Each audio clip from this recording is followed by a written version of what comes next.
Early yesterday morning, just before dawn, this appeared in the Norwegian sky. Hva I helvete er det der? That's Norwegian for what the heck is that? A blue light, small at first, growing into a spiral, and then disappearing into what appeared to be a black hole. In the northern community of Trondelag and on a Norwegian military base.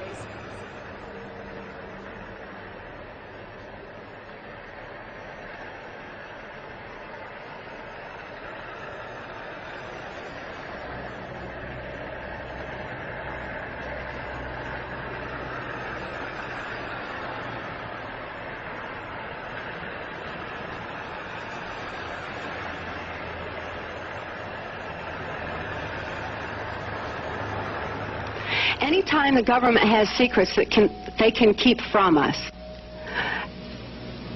they can manipulate us by those secrets. In essence, they still remain 25 years at least ahead of us in technology, information, and knowledge, and secrets, and they are using them against us. I heard over the years many times over that the plan to usher in the New World Order would be to make all the people in this country and around the world feel totally helpless to prevent the New World Order from occurring, this world dominance plan, by saying that we had been invaded by aliens, so that we would say, oh please UN, come in and help us all. So bear in mind that there is a planned orchestration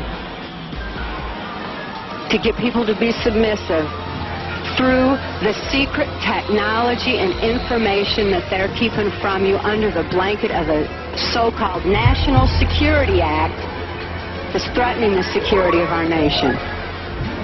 You're being programmed since the second you're born in front of a television set, movies and everything else to get totally different. So all you're doing is being programmed to stay in the physical dimension. I mean, the final conflict that these guys have to set up in motion, when we get through reducing the world's population, then they're going to have this organized group. I mean, the New World Order is a socialist dictatorship, just so you know.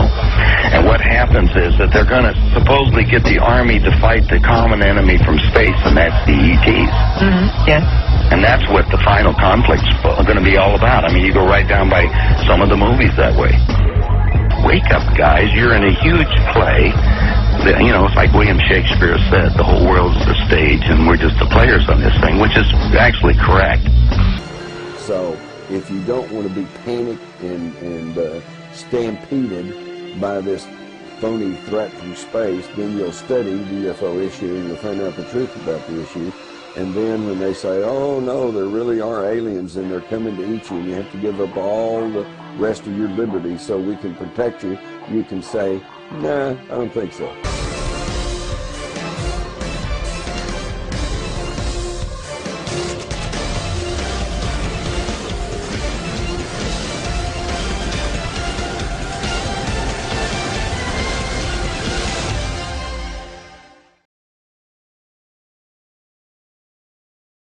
Years ago, many years ago, in fact, in 1972, I was sitting at my desk at about 4:30 in the morning at the headquarters of the Commander-in-Chief of the United States Pacific Fleet, arranging the information that had come in over the last 24 hours into a logical order so that we could prepare a briefing for the Admiral and his staff, which would take place later that morning.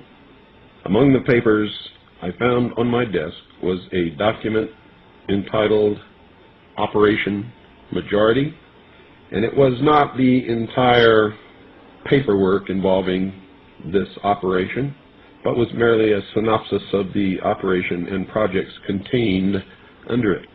One of these projects was called Project Red Light.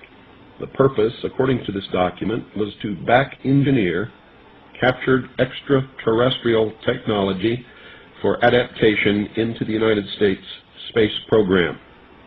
Now, I have since come to believe that the extraterrestrial portion of all of this is nonsense, but that the technology is real.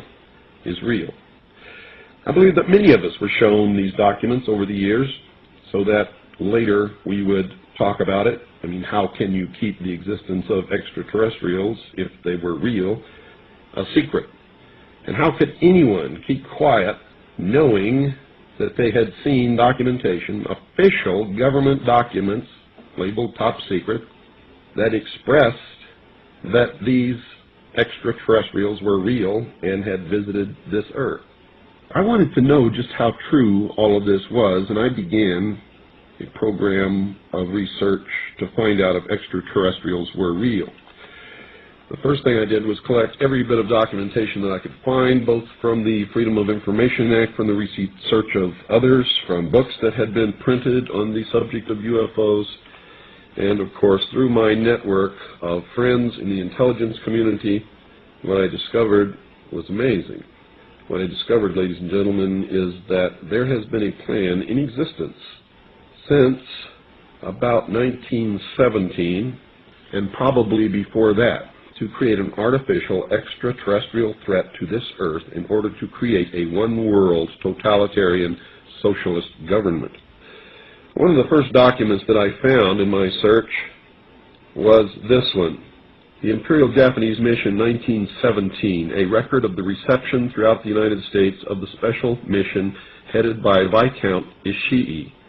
And when the Imperial Japanese Mission was in New York City, they had a dinner, and some pretty famous people spoke at this dinner. One of them was John Dewey. John Dewey is the father of our failing, disastrous public education system. Here's what he said. Listen very carefully.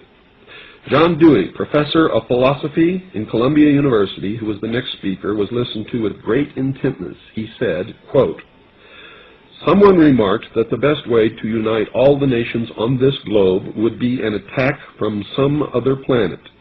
In the face of such an alien enemy, people would respond with a sense of their unity of interest and purpose." Unquote. Now, bear in mind, folks, that's 1917. One of the next documents that I found, and I found quite a few, but one that's pretty important, is called a Report from Iron Mountain, the probability and desirability of permanent peace. Now, I encourage you to find this book, wherever you can find it. I don't know where you can get it, but find it. Page 66. Credibility, in fact, lies at the heart of the problem of developing a political substitute for war. This is where the space race proposals, in many ways so well suited as economic substitutes for war, fall short. The most ambitious and unrealistic space project cannot of itself generate a believable external menace. It has been hotly argued that such a menace would offer the last best hope of peace, etc., by uniting mankind against the danger of destruction by creatures from other planets or from outer space. Experiments have been proposed to test the credibility of an out-of-our-world invasion threat. And it continues on another page. Nevertheless, an effective political substitute for war would require alternate enemies, some of which might seem equally far-fetched in the context of the current war system. It may be, for instance, that gross pollution of the environment can eventually replace the possibility of mass destruction by nuclear weapons as the principal substitute for war. Are you beginning to get the message, folks? Poisoning of the air and of the principal sources of food and water supply is already well advanced, and at first glance would seem promising in this respect. It constitutes a threat that can be dealt with only through social organization and political power. But from present indications, it will be a generation to a generation and a half before environmental pollution, however severe, will be sufficiently menacing on a global scale to offer a possible basis for a solution. However unlikely some of the possible alternate enemies we have mentioned may seem, we must emphasize that one must be found of credible quality and magnitude if a transition to peace is ever to come about without social disintegration. It is more probable, in our judgment, that such a threat will have to be invented rather than developed from unknown conditions. Ladies and gentlemen, they have created so many alternate enemies in order to bring about their one-world totalitarian socialist state that we don't know which enemy to believe is real or is false, or whether to just toss them all out on their ears. And I think that that is probably going to be the best solution. Disarmament is no accident. all of these bills in Congress to take away our weapons is no accident. The intentional environmental pollution of our lakes, rivers, streams, oceans, forests, everything is no accident, as you just heard. These things were planned many, many years ago. All the bombardment of the public with movies about flying saucers in the 50s, right after the United Nations Treaty was signed and the UN Participation Act was pushed through Congress, and all of the incidents since that have convinced the majority of the American people that flying saucers are real and extraterrestrials exist, and that flying saucers are from an extraterrestrial origin. This is being promulgated in many ways, by television commercials, in the movies, in the newspapers, by creating incidents either real or imagined. I believe, because of my research and because of the extensive documentation that I've found and that is in my book, that this whole scenario has been created to give us an artificial alien threat from outer space. During the Reagan administration, he made 6 speeches, specifically talked about a threat from outer space by some other species from some other planet. 6, ladies and gentlemen. Why would the president repeat the same thing 6 times, tagged on to the ends of speeches by him? The speechwriters did not put that in the speech. Ronald Reagan added it himself. Perhaps we need some outside universal threat. I occasionally think how quickly our differences worldwide would vanish if we were facing an alien threat from outside this world. This was a powerful suggestion to implant into the minds of the people of the world that there really is a threat from some other species, from some other planet to this Earth. Now, you people out there have been ignoring the UFO phenomenon for too long. It has all the earmarks of the most successful, most sophisticated mind control operation in the history of the world, and you are ignoring it. What better way to implement a plan to bring about a one-world government than to create the possibility in the minds of the people of the world that we are being threatened from some other species, from some other planet, and do it in a way that if anybody questions it or challenged it or wants to talk about it publicly, that they are ridiculed.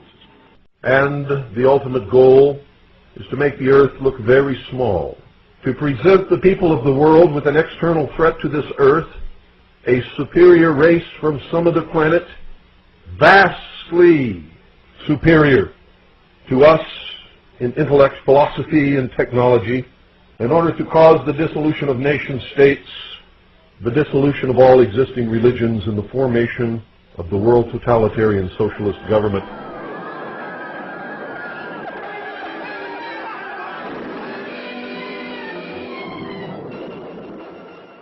A former Canadian government official is warning we may be on the verge of intergalactic war, saying, quote, the Bush administration has finally agreed to let the military build a forward base on the moon, which will put them in a better position to keep track of the comings and goings of visitors from space, and to shoot at them if they so decide. I was introduced to the late Dr. Wernher von Braun, in the U.S. the father of rocketry.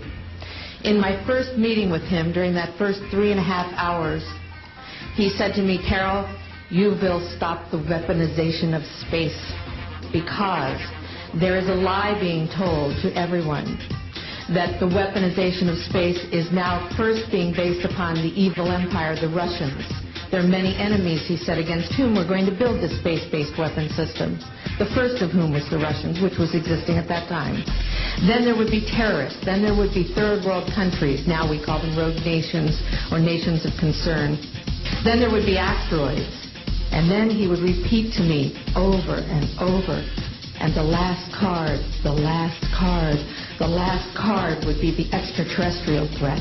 Pardon me, I don't mean to interrupt you, but doesn't this make sense? I mean, if in fact there are extraterrestrials and they're buzzing our planet, why wouldn't we want to take steps to defend ourselves from them should they turn hostile? As a military strategist, as a person who worked on the MX missile, which I did later, he said, you will find that there is going to be a spin to find some enemy against whom we have to build space-based weapons. And now we should expect the spin, because he said part of the formula for the intelligence community is if they might have a weapon, then we have to consider that they do have these weapons. So now they do have these weapons, so now we have to build these weapon systems. And that's the formula, except that it's all based on a lie. This is a report into future technology, commissioned in 1968 by McDonnell Douglas, then one of the biggest aerospace and defense contractors in the world. What's extraordinary about this document is that it takes the existence of UFOs seriously.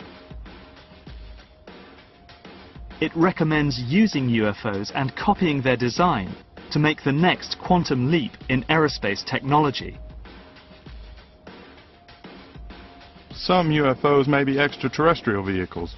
They certainly have not been proven otherwise. The existence of extraterrestrial vehicles indicates vehicles could be built which would have capabilities quite useful to McDonnell Douglas Corporation. A supersonic saucer. Called the Silverbug, it was truly revolutionary. The plans show in detail a multi-jet engine craft that boasted amazing maneuverability and speed. It's an intriguing thought that this concept may tie in with the work of the German scientists who brought saucer technology to the US at the close of the Second World War. I believe Silverbug could explain what Lonnie Zamora witnessed in the New Mexico desert in April 1964. His description of a silver disc-shaped object appears to fit in with the Silverbug profile. What was needed were certain cover stories. What do you do when people are spotting aircraft and then telling reporters that they've seen something very unusual flying out of an airbase in Nevada? And frankly, this was the origin of a lot of the sightings that took place in the mid-50s, 1954, 55, 56, of unidentified flying objects, the UFOs. So the CIA was involved in encouraging people to believe that, yes, they saw UFOs, and the CIA and the military tried to be very helpful to reporters to get these stories out, to divert the attention of the country, and particularly the people in this region, about what they had actually seen. Mexican Air Force pilots capturing on videotape what are said to be 11, count them, 11 UFOs. The Mexican Air Force has released a video that some of you are going to find difficult to believe. A journalist says it shows images of UFOs tracking a Mexican military plane. So what's the truth about UFOs? The story of successive attempts to develop radically new forms of flight, conducted under the strictest secrecy, is inextricably bound up with our relationship with UFOs over the last 60 years. Whether it's Allied pilots buzzed by strange balls of fire in 1942, or the Roswell incident 5 years later, there is a strong case to be made that secret military technology offers a convincing explanation for many UFO stories. For me, what is so striking about Roswell is that it's the first good example of an officially sanctioned UFO disinformation exercise. It showed the CIA that UFOs could provide perfect cover for their Cold War activities. It didn't take much for the CIA to spin the extraterrestrial story into the hearts and minds of the American public. And once it was there, all manner of experimental technology could, if it was spotted, be put down to the UFO phenomenon. But there are some cases that I just can't explain. The sightings of UFOs over Capitol Hill in 1952 are still baffling. What is certain is that real-world UFOs, the man-made ones, continue to develop.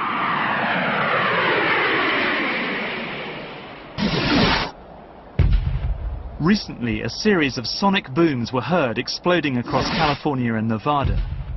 Something was in the sky that could be heard and felt, but not seen.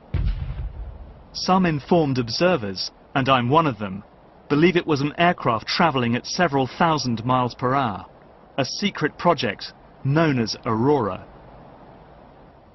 There is no trace of Aurora's physical existence, no evidence of government spending on its development or deployment. But there are tantalizing images that point to its existence. Pictures, for example, like this one. It shows a donut-shaped exhaust pattern, a sign perhaps that Aurora makes use of something called a pulse detonation wave engine. And it delivers a hell of a punch, easily enough power to drive an aircraft to 6 times the speed of sound. But perhaps the most intriguing are these images. This is a weather satellite image that shows a very interesting contrail originating out of Area 51 in Nevada and moving all the way across the United States, out over the Atlantic, on across Europe, and into Russia and China. Whatever it is, it's moving in excess of 8,000 miles an hour. If it is the contrail of a high-altitude hypersonic aircraft, in my book it's the best evidence yet that Aurora is real.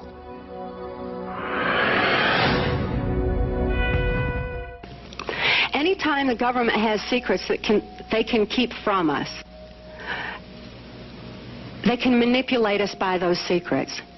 In essence, they still remain 25 years at least ahead of us in technology, information, and knowledge, and secrets, and they are using them against us.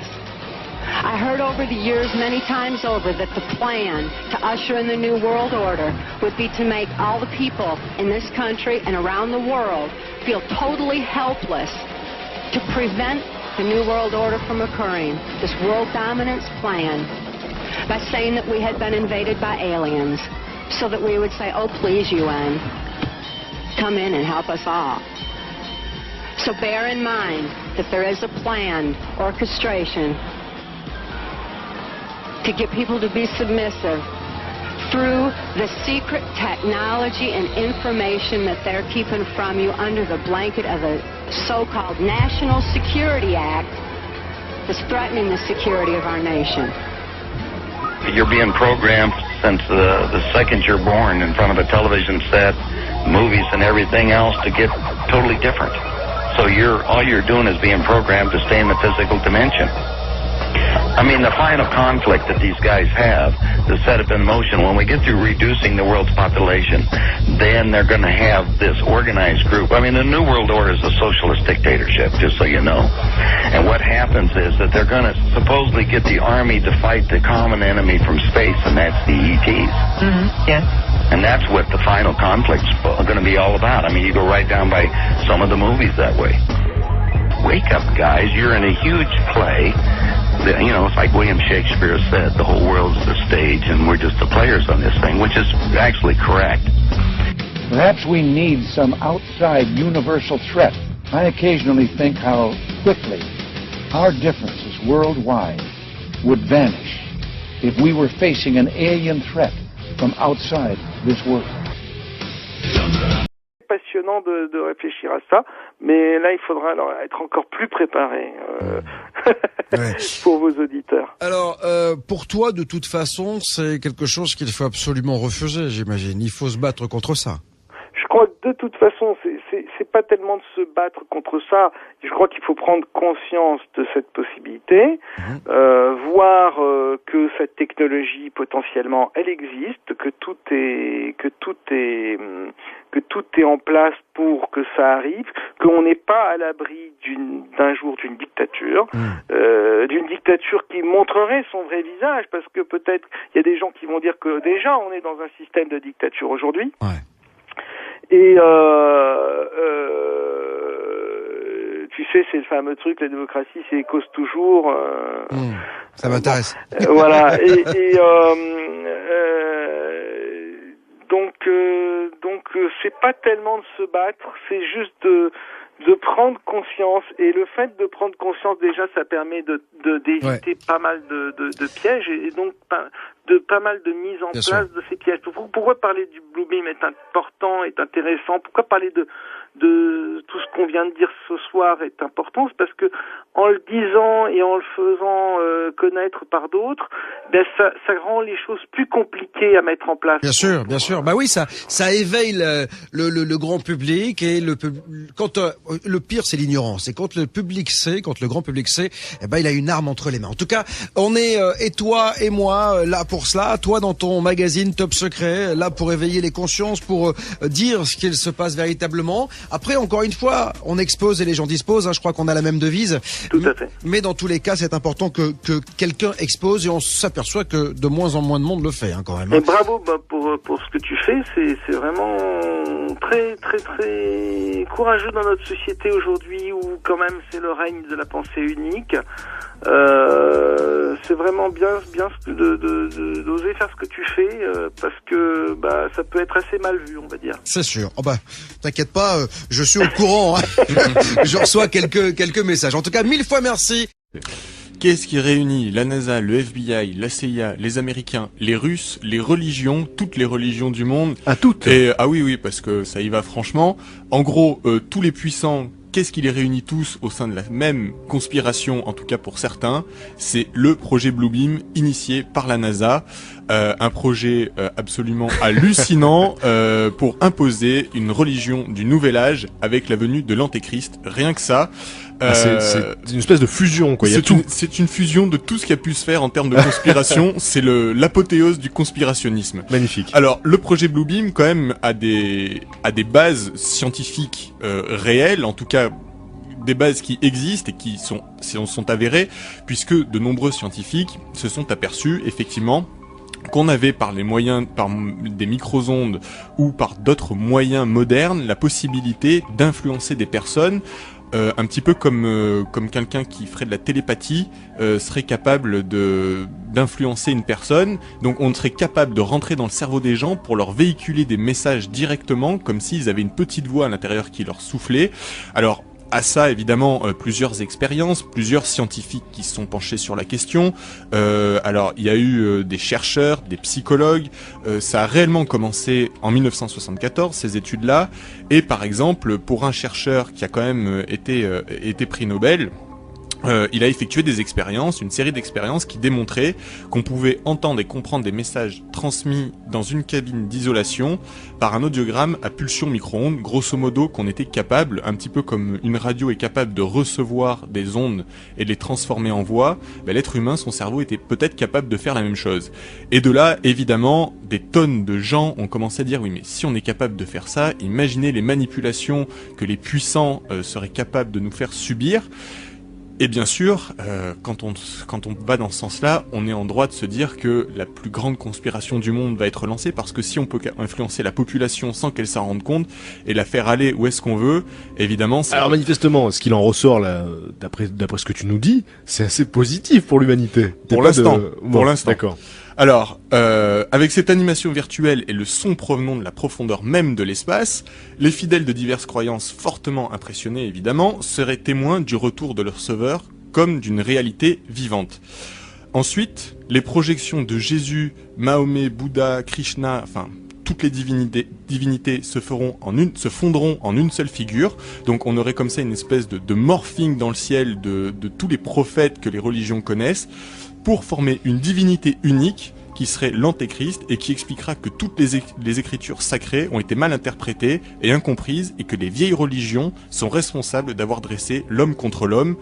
Bref, cette grande mystification aura pour effet de générer un désordre social, politique, culturel et religieux et de créer la divinité unique, l'Antéchrist de la NASA. Ah oui, non, parce que donc ça serait un Antéchrist, hein, c'est le terme... C'est le terme officiel. Hein, d'accord. Voilà. On arrive à la troisième phase. La troisième phase, elle va conjuguer la télépathie et l'électronique. Donc ça, je vous en parlais au début, c'est ces recherches qui ont prouvé qu'effectivement, on arriverait sans doute au moyen d'ondes à interférer sur les pensées des gens, à les conditionner. Donc, cette troisième phase conjuguerait la télépathie et l'électronique avec des systèmes d'émission pour atteindre chaque personne en vue de les persuader que c'est son propre Dieu qui lui parle. Donc grosso modo, chacun entendrait une petite voix, un petit message et serait convaincu de recevoir un message divin. En fait, le but est de former ce qu'on appellerait la pensée artificielle diffuse. Alors, comme je disais, des expérimentations à ce propos ont eu lieu dans différents pays, et on sait évidemment que des impulsions à basse fréquence peuvent produire des signaux auditifs qui sont audibles pour un seul individu, mais pas pour le reste de sa communauté, par exemple. D'accord. Donc on est vraiment capable de cibler comme ça certaines personnes Ouais. pour les influencer. Donc, par exemple, des présidents, des hommes d'influence à la tête d'État, des religieux, pour vraiment les conduire où est-ce qu'on a envie d'aller. Et là, on arrive à la 4e phase. Alors, la 4e phase, ça serait un concentré de manifestations surnaturelles. Alors, il y aurait 3 leurres différents. Le premier leurre, ça serait une invasion extraterrestre qui surviendrait au-dessus de chaque ville, au-dessus de chaque grande ville du monde. C'est brillant comme... C'est brillant, Ah oui. ça réunit tout. Invasion extraterrestre au-dessus de chaque grande ville du monde. Le second leurre, ça serait de faire croire aux chrétiens qu'un merveilleux événement va survenir sous la forme d'une intervention extraterrestre bénéfique, ça dans le but de protéger les terriens d'un démon impitoyable. Oui. Alors le but de ce second leurre, évidemment, de cette manœuvre, c'est de rassembler d'un seul coup tous les opposants à l'ordre mondial juste avant le début du spectacle céleste, celui dont on parlait tout à l'heure. Le 3e point de cette 4e phase est l'usage global de tous les moyens de communication modernes pour diffuser des ondes. Alors tous les moyens, c'est téléphone portable, radio, internet, bref, tout ce qu'on a, talkie-walkie, tout ce qui existe, pour diffuser des ondes visant à déstabiliser psychiquement les populations au moyen d'hallucinations individuelles et collectives.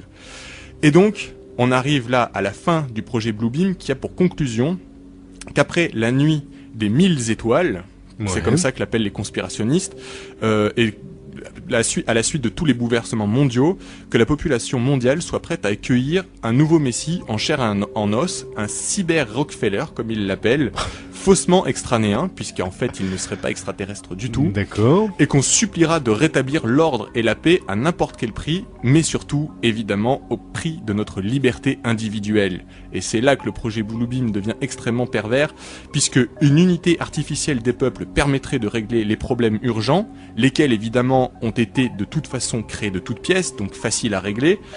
Mais progressivement, évidemment, face à cette tyrannie de la nouvelle religion mondiale, apparaîtrait un nombre de personnes qui se réveilleraient, qui prendraient conscience qu'ils sont manipulés.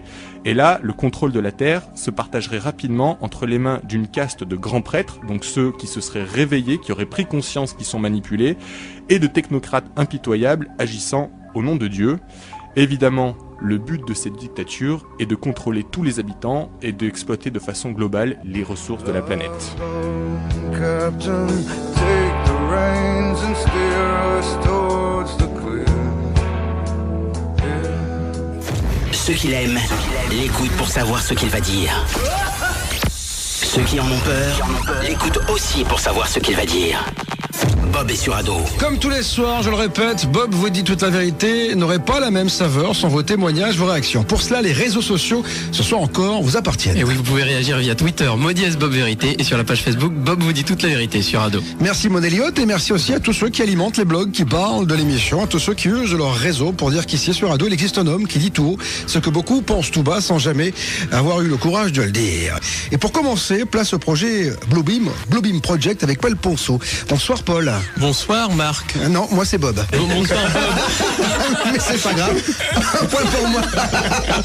C'est parce que j'ai parlé de Marguerite voilà, juste avant. Exactement. Qui est un ami d'ailleurs. Oui, c'est pour ça. C'est comme ça détend l'atmosphère. Alors, Paul, vous êtes chercheur de vérité, un peu comme moi. Alors, vous avez écrit Le plan secret du diable, édité à compte d'auteur. Il parle, ce bouquin, de présence reptilienne, donc du projet Bluebeam, des nouvelles vibrations et de la mise en place du nouvel ordre mondial. Alors, alors, pour ceux qui connaissent pas du tout, qui sont pas du tout branchés, en quelques mots, c'est quoi le Bluebeam Project? Le Bluebeam Project, c'est tout simplement la volonté de mettre en scène l'arrivée d'un faux sauveur pour extorquer le consentement de l'humanité à un gouvernement mondial, à une religion mondiale. Et tout ça sous fond de nouvelles vibrations, de réveil de l'humain. Donc ce nouveau sauveur incorporera à la fois les caractéristiques des sauveurs des différentes religions et des caractéristiques scientistes, sous-entendu faux sauveurs extraterrestres, faux messie et tout ça. Voilà. Donc en fait, c'est la grande manip, quoi, en fait, tout simplement. Exactement. La grande manipulation au niveau du mouvement New Age. Manipulation qui s'inscrit d'ailleurs dans tout notre quotidien, dans toute notre vie. à la fois dans notre vie de tous les jours et dans la politique internationale, l'actualité. Voilà. Alors moi, quand on a commencé à travailler sur l'émission, on a vu souvent la NASA revenir. Est-ce que on a dit au départ que c'était la NASA qui était derrière tout cela? Alors j'étais un peu surpris parce qu'il y a un aspect très religieux quand même dans ce Blue Beam Project également. On en parlera, on va le détailler. Est-ce que la NASA est au départ à l'origine de ce projet ou pas du tout? Clairement, la NASA est un des fers de lance du projet. La NASA va être utilisée dans ce projet, mais la NASA n'est pas du tout à l'origine de ce projet. Ce qui est à l'origine de ce projet, c'est essentiellement ce qu'on peut appeler les Illuminati, ce qui est complètement différent des Illuminés de Bavière. Certaines races d'entités extraterrestres ou d'entités sans âme que certains qualifient de reptiliens, d'autres qualifieront dans le langage plus judéo-chrétien de démons, certaines autres personnes les qualifieront de djinns, en bref des entités non humaines. Et il y a également certaines sociétés secrètes qui sont utilisées par les Illuminati, utilisées par les entités non humaines pour mettre en place ce projet. Est-ce qu'il a des chances d'aboutir véritablement ce projet ? Ou est-ce qu'on est vraiment dans une utopie? Parce que arriver à un moment donné, se dire bon, je vais manipuler le monde entier, on peut le faire avec des gens qui sont pas quand un QI proche d'une huître. Mais à un moment donné, quand on réfléchit un petit peu, bon, on se dit quand même, il faut pas nous prendre pour des cons, non? La manipulation a lieu tous les jours, à tout moment. Par exemple, moi, je fréquente beaucoup de gens dans le mouvement New Age, des gens dits éveillés, et je suis surpris de voir le nombre de personnes qui se laissent manipuler par des imbécilités, comme par exemple la mascarade de la démocratie, la mascarade de la politique. Beaucoup de gens dans le milieu New Age disent je vote parce que je dois voter, parce que des gens sont morts pour ça. Ils vont voter pour des candidats qui représentent qui sont très souvent deux faces d'une même pièce. On voit aussi beaucoup de gens qui sont dans soi-disant réveillés, mais qui sont dans cette optique de l'arrivée d'un sauveur externe et tout ça. Donc la manipulation fonctionne très bien. Un exemple de manipulation, c'est la manipulation du 11 septembre. Il faut savoir que... On avait fait un sujet le 11 septembre dernier, très belle émission dessus, à 2 heures, c'était magnifique. Il faut savoir par exemple que lors du 11 septembre, beaucoup d'Américains disaient que Bush ne faisait pas assez pour les protéger. Et à la fin, donc comme dans les années 2006, 2007, 2008, à la fin de l'administration Bush, il y avait un tiers des Américains, je dis bien un tiers des Américains, qui pensaient que Bush ne faisait pas assez pour les protéger, alors que George Bush a supprimé les libertés publiques des Américains, a lancé des guerres de conquête sur un mensonge. Donc il faut voir un peu comment on peut manipuler facilement les gens. On a toujours la sensation, Paul, que tout ça, ça vient des États-Unis. Est-ce que c'est vrai qu'au départ, la genèse, elle est américaine ou pas? Pas du tout, pas du tout. La genèse de tous ces projets, alors si on remonte à très loin dans le temps, à l'époque sumérienne, égyptienne, babylonienne, à l'époque des civilisations anciennes, la genèse, c'est essentiellement la civilisation de Sumer, la civilisation égyptienne, donc qui est en fait civilisation de Sumer qui allait jusqu'au Caucase, jusqu'en Iran, la civilisation égyptienne, mais il y a aussi un rôle très important de la Chine, du nord de l'Inde, de certaines régions du Tibet. Donc c'est une genèse qui est... Mais donc quand je vous écoute, ça veut dire ça remonte à très loin. C'est une manipulation de l'humanité qui remonte à 6, 7, 10 000 ans et même à des temps bien antérieurs, à l'époque du déluge. Donc il y a à peu près 12 000 ans et encore... Mais déjà, Paul, moi j'ai l'impression quand même qu'aujourd'hui, les religions, elles manipulent déjà tout le monde. C'est-à-dire que... j'en viens justement. De nos jours, en fait, le point principal de la manipulation, c'est l'Europe. Alors je dirais qu'il y a plusieurs lieux de manipulation. Le lieu de manipulation numéro 1, c'est la Cité de Londres qui manipule la finance. Numéro 1, ex aequo avec le Vatican, avec Rome qui manipule la spiritualité. Beaucoup de choses sont dirigées du Vatican, qui est une institution sataniste qui a perverti complètement le message du Christ. Il y a aussi une manipulation au niveau de Bruxelles avec l'OTAN, qui est une armée mondiale. Au niveau aussi de l'Allemagne, parce que les réseaux nazis sont extrêmement importants dans ce qu'on peut appeler le nouvel ordre mondial. Et au niveau de la ville de Paris, la ville lumière, qui est une des capitales philosophiques du nouvel ordre mondial. Donc c'est au niveau de l'Europe qu'a lieu l'essentiel de la manipulation, et au niveau de l'Asie. La Chine joue un rôle très important dans cette manipulation, puisque, pour faire simple, l'essor de la Chine a été voulu, justement, et c'est un calculé, plan, c'était prévu. C'est calculé, voilà. C'est complètement prévu que la Chine arrive au sommet de l'élite mondiale. Parce que la Chine, c'est un blueprint de la société du nouvel ordre mondial. Bien sûr, Paul, vous annoncez des choses, mais j'imagine que vous avez basé vos écrits sur des recherches. Exactement. Comment s'est passé déjà vos recherches et sur quoi vous vous appuyez? Alors écoutez, déjà je m'appuie sur 20 ans de recherche, puisque j'ai 32 ans, mais j'étudie ça depuis l'âge de 12-13 ans. Je me base aussi sur beaucoup de témoignages, j'ai rencontré beaucoup de gens. En plus, je me base sur beaucoup de lectures, j'ai beaucoup lu sur le sujet. J'ai aussi une formation scientifique, je suis biologiste et journaliste scientifique de formation. Donc j'arrive quand même à décerner ce qui est vrai et ce qui n'est pas vrai.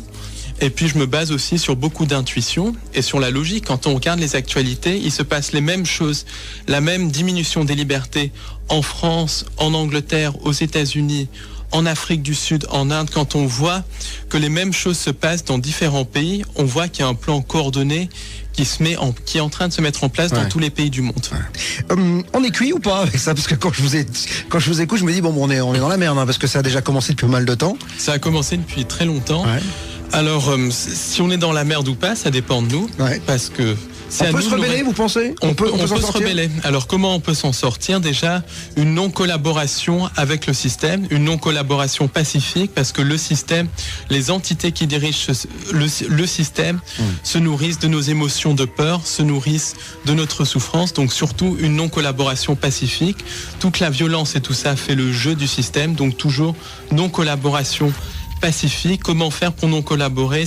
C'est-à-dire, déjà, quand une décision nous paraît injuste, ne pas participer à cette décision, et quand au fond de nous, on sent qu'on ne doit pas faire quelque chose, ne pas le faire. Quand on sent qu'on doit faire quelque chose, le faire. C'est essentiellement ça, la non-collaboration. Par exemple, il y a un gros problème à l'heure actuelle avec la vaccinologie. Il y a des parents qui se font retirer leurs enfants parce qu'ils refusent de les faire vacciner. Avant de rentrer à l'école, Mais si tous les parents avaient les couilles de dire je ne ferai pas vacciner mon enfant, ou je ferai vacciner mon enfant si j'en ai envie, le système pourrait rien faire, parce que c'est par le nombre. Si on est beaucoup plus nombreux que... Oui, mais on ne peut pas... D'accord, mais on ne peut pas non plus ne pas comprendre que certains vaccins, quand même, ont sauvé des vies. Alors ça, Pasteur, c'est pas un enfant de cœur quand même. Donc voilà, on lui doit beaucoup de choses quand même. Le dogme pastorien est faux de A jusqu'à Z. Il faudrait mieux regarder du côté de Béchamp et du côté du terrain, parce que pour Pasteur, c'est une médecine extrêmement économique, une médecine de fric en fait. Parce qu'il faut savoir que Pasteur a été mis sur le marché par Napoléon III pour faire concurrence à la chimie allemande, qu'il était extrêmement connecté à un réseau de sociétés secrètes, un réseau franc-maçon. Et le dogme pastorien, c'est essentiellement un microbe, une maladie, un vaccin. Donc ça fait vendre, ça fait vendre, ça fait vendre. Et ça crée la peur, alors que le vrai dogme, c'est le dogme de Béchamp. Une maladie naît à cause d'un terrain. D'ailleurs, on le voit, quand il y a des épidémies hivernales de grippe, beaucoup de gens vont avoir la grippe et beaucoup de gens ne vont pas l'avoir dans une même famille, parce que c'est une question de terrain. Et c'est ce qui explique que des thérapies beaucoup plus douces, comme l'homéopathie, fonctionnent, parce qu'elles travaillent sur le terrain. Qui est derrière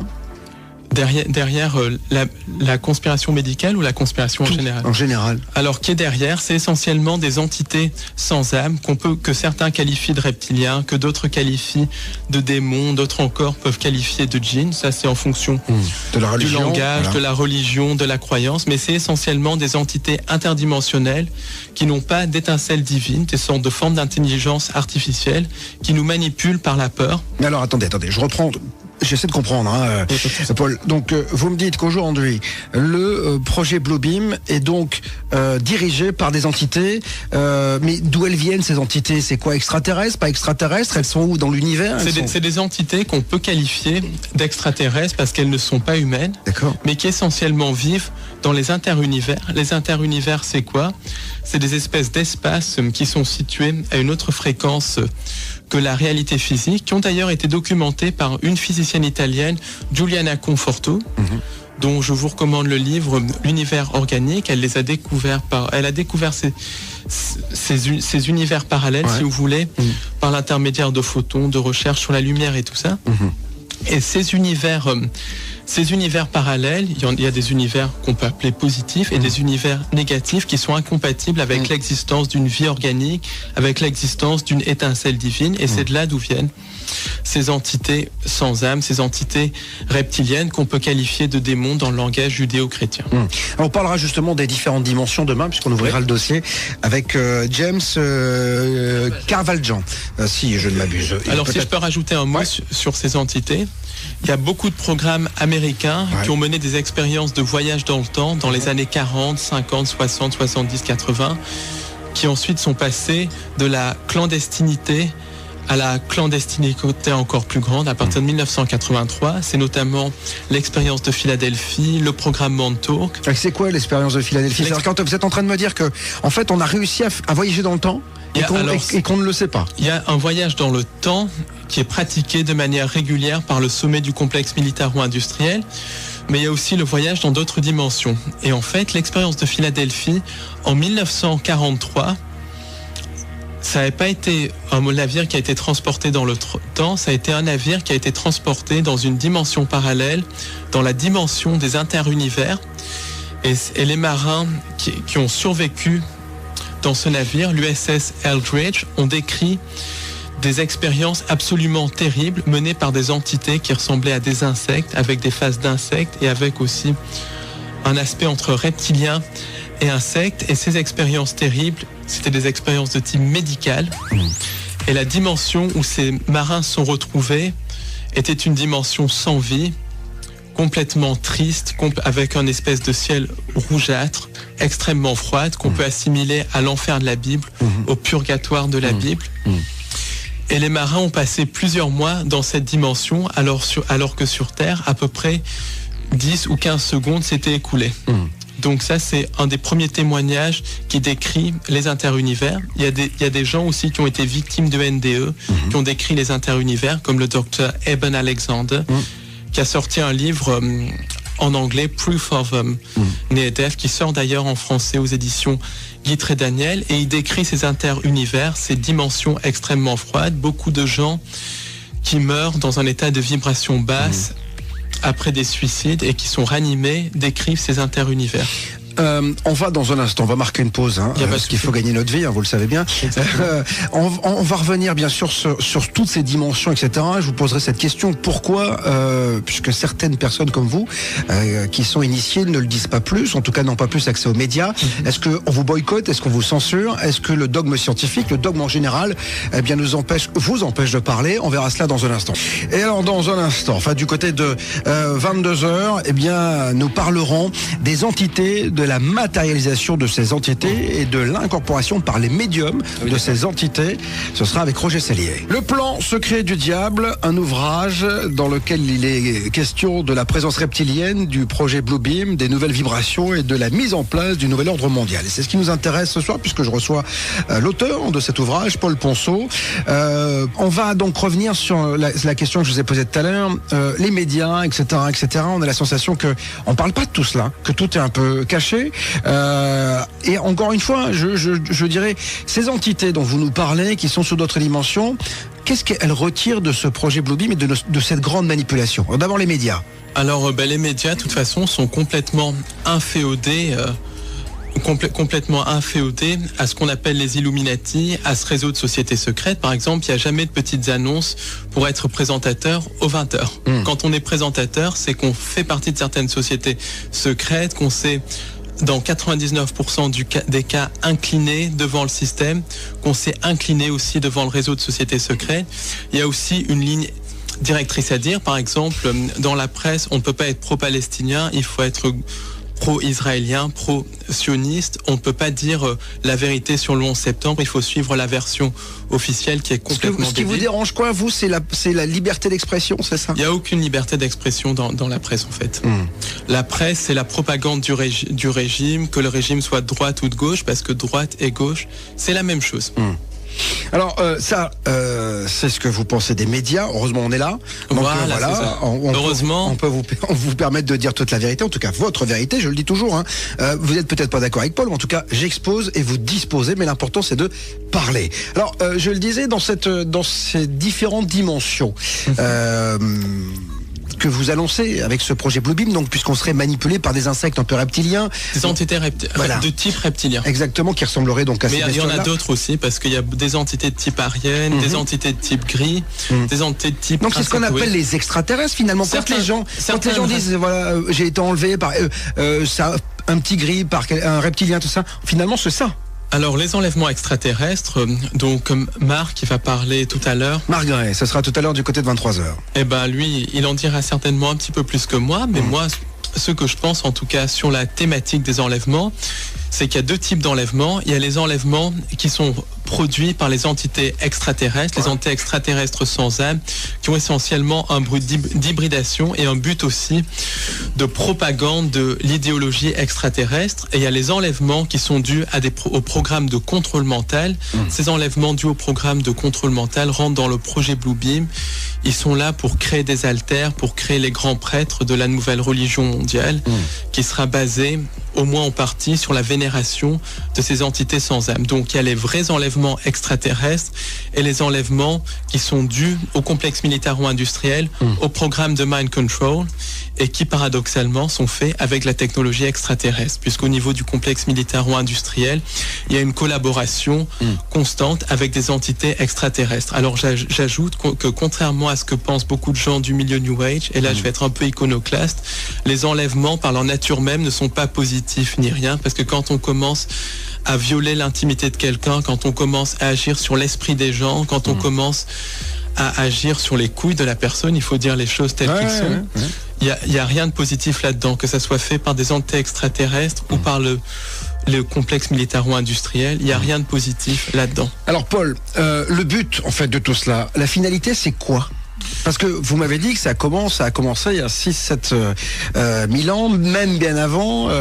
Donc c'est quoi le but ? Alors, déjà parce qu'ils ont mis du temps, parce qu'ils y sont pas arrivés finalement. Est-ce qu'on est rebelle un peu plus ? Est-ce que l'homme est finalement pas si malléable ? Globalement, si on est dans un état de vibration élevé, on n'a aucun risque en fait, globalement. Parce que les gens qui meurent sont dans un état de peur et tout ça, et moi je ne suis pas dans un état de peur quand il s'agit de transmettre cette information. Je la transmettrai quel que soit le prix. Voilà. Donc quand je vous écoute, on a la sensation d'être dans Matrix finalement. Exactement, exactement. On est dans Matrix. Alors le projet Bluebeam, pourquoi il se met en place maintenant ? Pourquoi ça met autant de temps ? Parce que justement, les entités sans âme ont besoin du consentement de l'humain pour manipuler les gens. Alors, pour qu'une manipulation marche, la personne manipulée doit consentir à être manipulée. Alors, le consentement peut s'obtenir par le silence, qui ne dit rien consent, ou on peut leurrer les gens à consentir. Par exemple, un des modèles de consentement les plus basiques, c'est la démocratie, ou démocratie comme je l'appelle, parce que la démocratie n'existe absolument pas et n'a jamais existé. La démocratie, c'est une illusion. À chaque élection présidentielle, on donne aux gens le choix de choisir entre deux partis différents, alors que c'est deux faces d'une même pièce. Oui, mais qu'est-ce que vous voulez proposer alors ? Parce qu'on avait reçu Étienne Chouard également qui nous avait parlé de tout cela. Je lui avais dit quelle est la solution, parce que ne pas voter, c'est quelque chose qui moi me gêne, parce que alors je suis peut-être pas initié, je comprends pas tout ce que vous me dites, mais en tout cas moi on m'a donné la possibilité de mettre un bulletin dans l'urne, de droite, de gauche, d'extrême droite, d'extrême gauche, etc. Et puis je me dis que finalement au cours du temps, on voit encore qu'il y a quand même certains pays qui sont toujours sur un régime de dictateur, et puis d'autres qui sont, en tout cas de ce côté-ci de l'Atlantique, plutôt des régimes de démocratie. Alors même si je pense que quand vous me parlez de dictature, c'est la dictature de la finance, etc. C'est ce que vous avez. Mais on est quand même vachement plus libre qu'au Mali, par exemple, où on voyait que, vous voyez, on est quand même. Encore qu'au Mali, il y a un génocide qui est en train d'avoir lieu, une guerre coloniale qui est en train d'avoir lieu, parce que quand un régime est à bout de souffle, quand un régime veut détourner l'attention des choses, il envoie les troupes pour des guerres coloniales. C'est arrivé dans les années 70. Vous êtes en train de me dire qu'en fait c'est pour c'est un leurre en fait, c'est ça ? Exactement, pour gommer la politique de François Hollande, c'est ça ? Alors la guerre du Mali, donc justement on peut en parler, ça. Pas trop, parce qu'on va surtout revenir sur le projet Bluebeam, mais non mais allez-y vite fait. Oui, la guerre au Mali, donc elle peut s'interpréter à plusieurs niveaux. En premier lieu, donc c'est c'est un espèce de leurre pour créer une guerre, pour détourner les gens de toute l'austérité économique qui est en train de se mettre en place. On peut élaborer là-dessus. En second lieu, c'est une guerre pour s'emparer des richesses du Mali. C'est un pays qui est extrêmement riche en pétrole, en hydrocarbures, en minerais. Oui, mais il y a quand même une base au départ. On est là quand même pour les aider. On peut pas laisser faire les exactions, tout ce qui se passe quand même en Mali. Mais les gens qui sont derrière les exactions sont financés par la CIA. Les groupes comme AQMI et tout ça sont liés à Al-Qaïda. Al-Qaïda, qui est une création de la CIA, qui a été créée par la CIA dans les années 80 pour lutter contre les soviétiques en Afghanistan et qui utilisait tantôt comme le gentil, tantôt comme le méchant. Mais alors pourquoi vous me dites, parce que c'est vrai que moi depuis que je suis tout gauche, j'ai toujours entendu dire que la CIA était derrière tout. Et pourquoi aujourd'hui on laisse faire encore? Aujourd'hui on laisse faire. Tout le monde le sait, pourquoi on laisse faire? Ben le problème, c'est que ce n'est pas la CIA qui est derrière les choses. La CIA, c'est le bras armé, l'Amérique, c'est le bras armé, mais ce qui est derrière, c'est des sociétés secrètes européennes. Et les gens le savent, mais ils ne disent rien. Et donc, quand les gens ne disent rien, ils consentent. Parce que les gens sont trop occupés par la bière qui est offrée, par leur match de foot, par leur quotidien, par aller s'envoyer en l'air les week-ends. Mais dites-moi, vous devez être super malheureux finalement, vous. Pas du tout. Ah bon? Parce que quand vous faites le constat, j'ai l'impression qu'on est dans la merde, que finalement on est totalement manipulé. Et je me dis, comment vous arrivez-vous à voir votre petite lumière de bonheur? Alors ma petite lumière de bonheur, c'est par mes proches, d'ailleurs, qui est ici. Ma petite lumière de bonheur aussi, c'est par cette recherche, en transmettant cette information aux gens, en leur disant comment se libérer. Et puis en ayant compris qu'il y a autre chose que ce monde de merde, et en ayant compris notre véritable nature, qui est une nature divine, et en essayant de comprendre les règles du jeu. Et les règles du jeu, c'est justement de comprendre qu'on est dans une matrice, qu'on est prisonnier de ce système, de cette lumière artificielle qu'on peut appeler lumière luciférienne, qu'on peut appeler la matrice, qu'on peut appeler l'égrégore. Et le but du jeu, c'est de sortir de ça. La matrice, nous sommes en plein dedans. Des entités seraient là derrière ce projet Bluebeam. Des entités qui n'ont pas un but très sympathique à notre égard, Paul. Hein. Exactement. Globalement, leur but en fait, c'est nous utiliser comme pile électrique. Et le film Matrix est très révélateur en cela. Et à terme, le but, c'est de créer les univers, recréer les univers inorganiques, recréer ce qu'on appelle les interunivers sur Terre, c'est-à-dire de faire fusionner l'homme avec la machine. C'est la société transhumaniste, et tout cela, ça implique le génocide de plusieurs milliards de personnes. C'est ce qu'on appelle le nouvel ordre mondial, en fait. C'est le nouvel ordre mondial, mais qui est un ordre transhumaniste, eugéniste, avec le génocide de plusieurs milliards de personnes, en particulier les races dites inférieures par les entités qui nous dirigent, parce que ces entités et les Illuminati sont profondément racistes. Les terriens, on est des races inférieures, c'est ça, par rapport à ces entités? Les terriens, on est à la fois des races inférieures, parce qu'on n'a pas la technologie, mais aussi des races supérieures. Elles nous craignent et elles nous utilisent, parce que si on se réveille, on a l'étincelle divine que ces entités n'ont pas. Et c'est nous, et elles nous leurrent à créer notre propre asservissement, notre propre prison, parce qu'elles n'ont pas de capacité créatrice. C'est nous qui créons notre prison pour eux. Mais essentiellement, il y a un atout fondamental sur la Terre, c'est la race humaine. Et la race humaine semble posséder une étincelle divine extrêmement importante.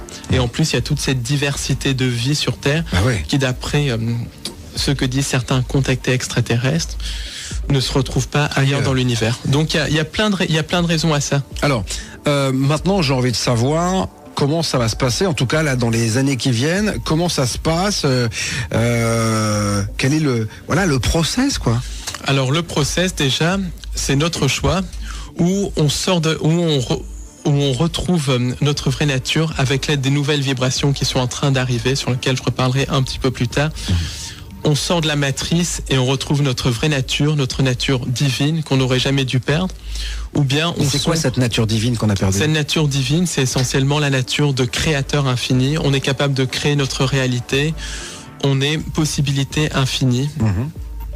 On est capable de créer. J'essaie de comprendre, Paul. Créer notre réalité, ça veut dire quoi? On est des êtres créateurs. À un moment donné, avant qu'il y eut cette arrivée d'entités extraterrestres sans âme, on pouvait littéralement créer par la pensée. On le peut toujours, mais c'est beaucoup plus voilé et tout ça. D'accord. On est des êtres créateurs. créateur, on est capable de tout, et surtout on a notre connexion divine, on est possibilité infinie. On va parler de l'ADN dans un instant. Exactement. Parce que je crois qu'il y a un programme à l'intérieur de notre ADN. Restez donc avec nous, c'est passionnant, le projet Bluebeam, le Bluebeam Project, si vous parlez bilingue comme moi. Je parle bilingue. Je parle bilingue, moi, monsieur. C'est comme ça, c'est Ado, mon nom est Bob et je vous dis toute la vérité. Ça réagit énormément, mon Elliot. Il y a beaucoup de questions pour savoir de quoi se nourrissent les entités sans âme. Alors, ces entités derrière le nouvel ordre mondial, globalement, se nourrissent de deux choses. Alors, elles se nourrissent de sang humain par l'intermédiaire des Illuminati, en possédant les Illuminati, et surtout de nos peurs, de toutes nos émotions liées à la peur. Et ça explique la recrudescence de rituels sataniques à travers le monde, parce que les réseaux sataniques sont une réalité. Le satanisme, c'est un cancer de la société, c'est ce qui fait tourner les Illuminati.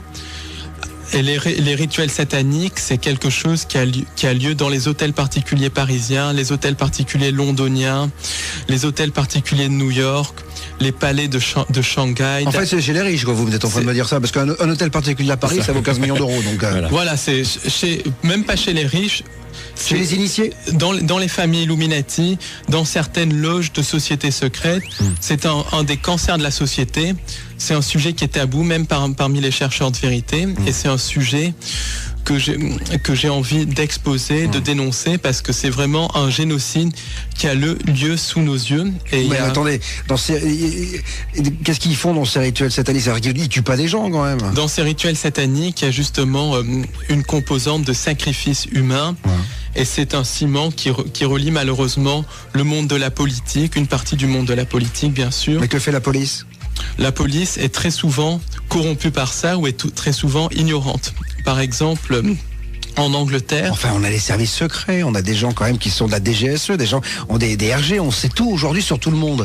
On peut pas croire, Paul, qu'il y a des gens dans des hôtels particuliers qui font des sacrifices humains, qui se nourrissent de sang, et que la police ne fait rien, et qu'on le sait pas. Beaucoup de gens dans les services secrets sont complices de tout cela, à un certain niveau. Beaucoup de gens à un certain niveau dans la police, et encore une fois, pas tous, sont complices de ça. Et beaucoup d'autres policiers refusent même de voir la vérité en face, parce que pour eux, ça paraît incroyable, et pourtant, c'est vrai. Exemple, il y a en Angleterre une affaire qui vient de sortir, qui est l'affaire Jimmy Savile. Alors l'affaire Jimmy Savile, c'est en gros une affaire de pédophilie qui implique un ancien présentateur de télévision anglais décédé en 2011, Jimmy Savile. Et Jimmy Savile avait ses entrées au niveau de la noblesse anglaise, de la très haute noblesse anglaise, au niveau d'une certaine famille qu'on ne nomme pas. Il avait ses entrées aussi au niveau de beaucoup d'hommes politiques anglais, des deux partis, travaillistes et conservateurs. Et cet homme-là est un des plus grands délinquants sexuels du Royaume-Uni. Il a abusé plus de 500 enfants. Pendant 30 ans, il y a eu une omerta totale.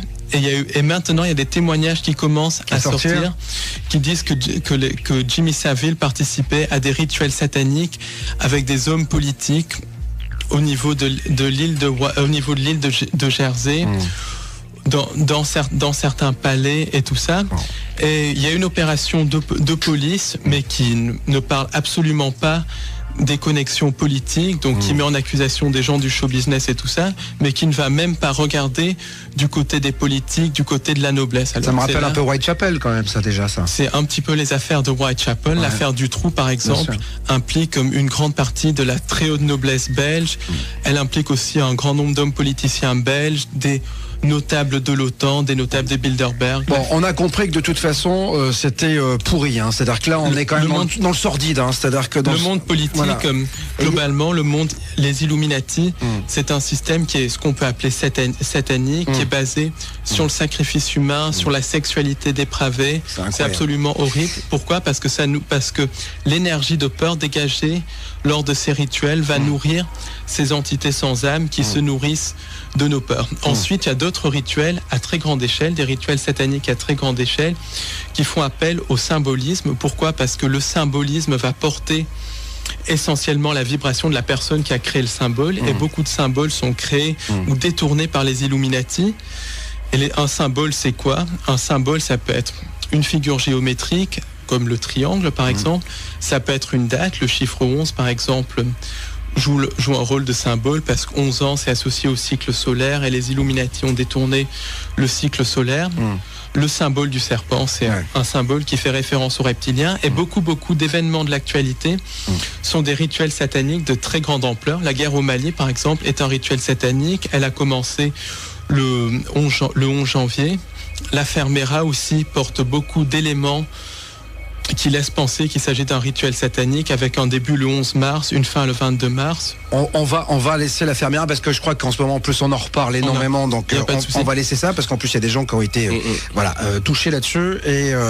Mais moi j'aimerais quand même qu'on revienne sur le programme donc à l'intérieur de notre ADN. Alors c'est quoi? Alors dans notre en fait globalement l'homme a été génétiquement modifié par ces entités sans âme. Pourquoi génétiquement modifié? Parce que ces entités sans âme ont créé ce qu'on appelle le subconscient, ce qu'on appelle l'ego, et l'ego est extrêmement lié à l'ADN. On modifie l'ADN, on modifie l'ego, et beaucoup de gens sont sous le contrôle de leur ego. Quand on voit les gens dans le métro qui sont dans la routine métro, boulot, dodo, il y a des gens qui n'ont jamais pensé dans toute leur vie par eux-mêmes, qui sont complètement sous le contrôle de leur ego ou de leur subconscient. Et dans le subconscient, donc dans notre ADN, puisque c'est l'ADN qui commande l'ego, il y a un programme qui fait qu'on peut être manipulé extrêmement facilement, et ce programme, c'est le programme du sauveur externe. Qu'est-ce que c'est que le programme du sauveur externe? C'est ce programme qui fait qu'on donne notre énergie à quelqu'un d'autre pour venir nous sauver. Et le Blue Beam va faire appel à ça. Essentiellement, les entités sans âme et les Illuminati vont créer un maximum de chaos pour que le chaos organisé? Un chaos organisé pour que les humains demandent l'arrivée d'un sauveur externe ou accueille à bras ouverts un sauveur externe. Et ça, quand un humain accueille un sauveur externe, c'est un consentement. Et là, les humains consentiraient à être régentés directement par les entités sans âme et au nouvel ordre mondial. Alors vous dites que vous avez rencontré un homme qui vous a dit avoir été modifié avec l'ADN d'un dauphin, c'est exactement. Ça? C'est-à-dire? Alors, c'est-à-dire que... C'est un programme quoi, militaire? Un programme militaire qui a eu lieu en France. Et j'ai discuté avec cet homme au cours d'une conférence que j'ai donnée en province. Je ne parlerai pas du nom de la ville. Et au début, je pensais que cet homme me disait des bêtises. Mais je lui ai parlé pendant longtemps et j'ai ressenti une grande sincérité. Et il a expliqué avoir été modifié par de l'ADN, avec de l'ADN de dauphin, dans le cadre d'une expérience militaire. Pourquoi? Parce que les militaires, le complexe militaro-industriel de haut niveau a une technologie qui a plusieurs milliers d'années d'avance sur ce que l'on connaît. Et je vais vous dire ce que c'est un peu les technologies. Il y a des technologies de contrôle du climat, le projet ARP, des technologies d'antigravitation. Donc beaucoup d'ovnis sont extraterrestres, mais encore plus d'ovnis sont des armes secrètes du complexe militaro-industriel du nouvel ordre mondial. Il y a une technologie d'hologramme, des créations d'hologrammes qui sont très utilisées dans le projet Blue Beam. Il y a des technologies aussi de clonage humain, de modification de l'humain. Il y a des programmes de création de chimères mi-humaines, mi-extraterrestres. Il y a aussi des programmes de voyage dans le temps et il y a des programmes de création d'armes à énergie dirigée, par exemple, pour en venir au 11 septembre, qui est d'ailleurs aussi un rituel satanique d'extraction d'énergie qui fait appel à beaucoup de symbolisme de la magie crowléenne, Aleister Crowley, dont la magie est extrêmement utilisée par les Illuminati. Le 11 septembre, ça va bien au-delà de ces histoires de termites et tout ça. C'est un attentat sous fausse bannière qui a été fait par l'utilisation d'armes à énergie dirigées. Et pour cela, je vous invite à aller sur le site du docteur Judy Wood. Alors Judy, G-U-D-Y, Wood, W-O-O-D, W-2-O-D. Et elle démontre de manière scientifique, c'est une physicienne du bâtiment, qu'au cours du 11 septembre, des armes à énergie dirigées ont été utilisées. Donc voilà un petit peu un échantillon des technologies qui sont utilisées par le sommet du complexe militaro-industriel et qui seront extrêmement utilisées lors du projet Blue Beam. Projet Blue Beam qui a beaucoup de niveaux, ça va extrêmement loin, qui fait appel à la fois à un faux messie, à la fois à une fausse invasion extraterrestre. Parce que vous dites à un moment donné aussi qu'il va y avoir la mise en place d'une religion universelle. Exactement. C'est-à-dire qu'en fait tous nos dogmes religieux vont tomber là. tous les dogmes religieux vont tomber. Mais Paul, moi la question que j'ai envie de vous poser, pourquoi tout le temps Satan? Pourquoi c'est toujours aussi sombre que ça? Pourquoi c'est si sombre que ça? Moi je suis là, vous voyez, ça fait 50 minutes qu'on discute. Ça commence à faire peur. Je me dis, mais qu'est-ce qui va se passer? C'est-à-dire que, mais on peut, parce que vous me disiez tout à l'heure, l'homme va se réveiller. En tout cas, on peut s'en sortir. On peut complètement. Voilà, mais combien de temps ça va prendre déjà? On peut s'en sortir extrêmement rapidement. Déjà, il y a des nouvelles vibrations qui sont en train d'arriver, qui sont en train d'agir sur les interunivers, qui expliquent d'ailleurs en partie la mise en place du projet Bluebeam. Ensuite, on peut se réveiller. Quand on veut, il suffit de prendre conscience qu'on est dans une prison, d'identifier notre ego, et théoriquement, on peut se réveiller extrêmement rapidement. Le problème, c'est qu'on a tout un formatage par le système d'éducation, qui est un système d'endoctrinement. On a tout un formatage aussi par les copains. Oh, on peut pas penser comme ça, parce que sinon les copains penseront qu'on est... Justement, ils disent quoi, vos amis, quand vous leur parlez de tout cela? Alors qu'ils sont pas dans la librairie, hein. Ceux qui sont à l'extérieur. Vous en avez des amis qui sont à l'extérieur de ce groupe-là? J'en ai quelques-uns, mais j'évite d'en parler avec eux parce qu'il y a beaucoup de gens, malheureusement, c'est des murs de briques. On peut pas leur parler. C'est ce que je dis, cette émission ne peut pas être mise entre toutes les oreilles. C'est exactement. Voilà. Alors, on essaye, mais c'est très difficile. Il y a aussi... Je peux vous renvoyer en fait le boomerang, vous pouvez le reprendre dans la tête en fait. Il y a peut-être des gens qui disent oui, mais ces propos, c'est justement lui, le nouvel ordre mondial, qui fait passer toutes ces idées. Vous voyez ce que je veux dire? C'est-à-dire que vous avez une théorie, vous avez là, pour le coup, tout est vachement réfléchi. Qui ne dit pas que c'est vous finalement qui êtes derrière tout ça? Parce que vous comprenez que je peux vous poser cette question. Oui, bien sûr, bien sûr. En fait, il faut parler de ça parce qu'il faut être complètement au courant de ce qui va se passer. Je donne un exemple. Si on est en train de prendre un pique-nique au milieu d'une voie de chemin de fer parce que tout est beau, tout est magnifique et tout, si on n'est pas conscient que des trains peuvent arriver, on finit par se faire écraser. Donc la première chose pour se sortir de ça, c'est informer les gens, de savoir à quoi on a affaire. Et ensuite, c'est de proposer les solutions. Et les solutions sont extrêmement nombreuses parce qu'on a des aides.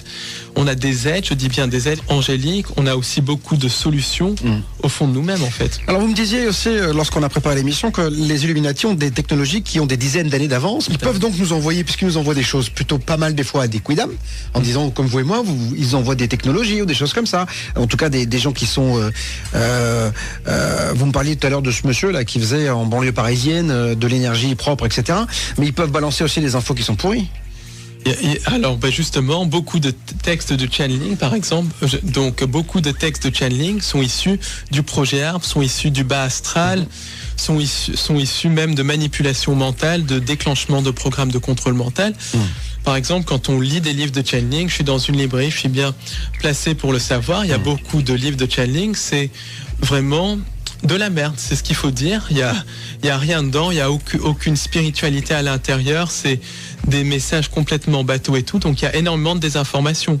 L'ufologie, par exemple, il y a beaucoup de désinformation qui est balancée dans l'ufologie. Beaucoup de groupes ufologiques sont d'ailleurs tenus par certaines sociétés secrètes, par certains services secrets, et propagent justement la propagande du nouvel ordre mondial. La propagande du nouvel ordre mondial, c'est cette fameuse fausse invasion extraterrestre, alors que l'invasion extraterrestre a déjà eu lieu depuis très longtemps. Et il y a aussi l'autre extrême, c'est des sauveurs extraterrestres, pour qu'on délègue notre pouvoir à quelqu'un d'autre, alors que le pouvoir est en nous, ce qui n'exclut pas des aides, parce qu'il y a des aides angéliques, il y a des aides extraterrestres, mais c'est pas des sauveurs. Même moi, j'ai vécu beaucoup d'épreuves il y a 2 ou 3 ans, et pour tenir, qu'on arrivait où j'en suis, il faut une aide extérieure, parce que je n'aurais pas eu la force de continuer. Mais l'aide, ça ne veut pas dire sauveur. Aide-toi, et le ciel t'aidera, dit la Bible. Dites-moi, c'est marrant parce que vous faites référence quand même à la Bible, qui est quand même... La Bible, où il y a beaucoup de trucs sataniques, mais où il y a quelques éléments de vérité à l'intérieur. Bon, tant mieux, j'espère, parce que c'est quand même de toute façon, pas mal écrit quand même. De toute façon, toute bonne désinformation, en fait, va avoir 90% de conneries et 10% de vérité. Il y a toujours de la vérité quelque part. Dites-moi, il n'y a pas un côté parano, parce que c'est ce qu'on nous dit un peu. Nicolas, par contre, me dit, est-ce que il n'y a pas un côté un peu parano dans tout cela? Écoutez... vous comprenez qu'on puisse vous dire ça? Écoutez, on peut retourner l'argument. Qui est le plus paranoïaque? Les gens qui pensent qu'il y a des mauvais musulmans qui vont planter des bombes de partout, ou les gens qui s'intéressent au nouvel ordre mondial, qui veulent savoir ce qu'il y a derrière les choses. On rappelle quand même que on dit toujours encore, je le dis toujours, les terroristes, c'est une infime partie de gens qui se disent musulmans. Quand même, les gens dans le monde veulent vivre en paix. C'est vachement important de rappeler, parce que arrêtez de stigmatiser, mesdames et messieurs, parce que ça fait le jeu de certaines partis politiques. Mais justement, beaucoup de gens font l'amalgame déjà entre musulmans et terroristes. Ça, je supporte et le pas. terrorisme islamiste, de toute façon, n'existe pas. Attention. Il faut faire très attention. Exact. Le terrorisme, de toute façon, islamiste n'existe absolument pas. Le seul terrorisme, c'est le terrorisme d'État, qui a eu lieu donc le 11 septembre, qui a été fomenté par les néoconservateurs américains. Le gouvernement anglais est à l'origine, par exemple, des attentats du 7 juillet à Londres. Parce qu'en fait, tout est gouvernement. En fait, alors pour le coup, c'est la vraie manipulation gouvernementale. Voilà, on est vraiment des pions, et les gouvernements de tous les pays font ce qu'ils veulent de leurs citoyens et de leurs concitoyens. Exactement. Les gouvernements, comme dirait Ghislaine Langto, le gouvernement gouverne aimant. Ghislaine Langto, c'est la fondatrice du mouvement Personocratia, en fait, qui est un mouvement qui dit qu'il faut qu'on récupère notre propre pouvoir. Alors, juste, on va se quitter malheureusement dans 2 minutes. Vous reviendrez, j'imagine, pour en continuer à en parler. Un contre-plan. Il y a un contre-plan. Qu'est-ce que vous me... Voilà, moi, je vais rentrer chez moi ce soir. Qu'est-ce que je dois me mettre dans la tête? Alors, le contre-plan, déjà. Alors, globalement, le contre-plan, c'est qu'il y a des nouvelles vibrations qui sont en train d'arriver. Si on choisit par notre libre arbitre de suivre ces nouvelles vibrations, on peut vraiment se libérer. Ensuite, le contre-plan, c'est notre humanité.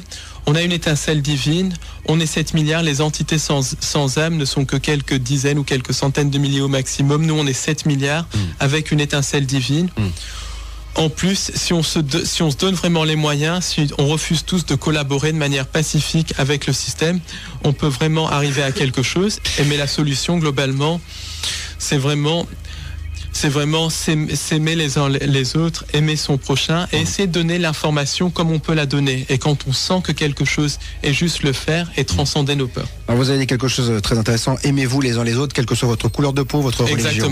C'est ça qui est le plus important. Paul Ponceau, merci infiniment d'être venu ici. Je rappelle que vous êtes chercheur de vérité, libraire, conférencier, écrivain amateur et que vous avez écrit donc Le plan secret du diable à compte d'auteur.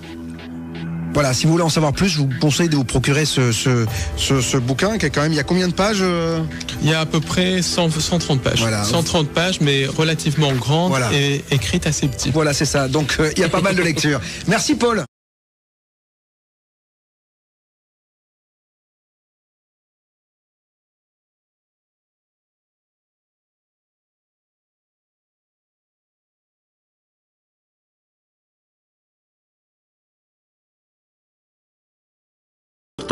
Canada, 1991.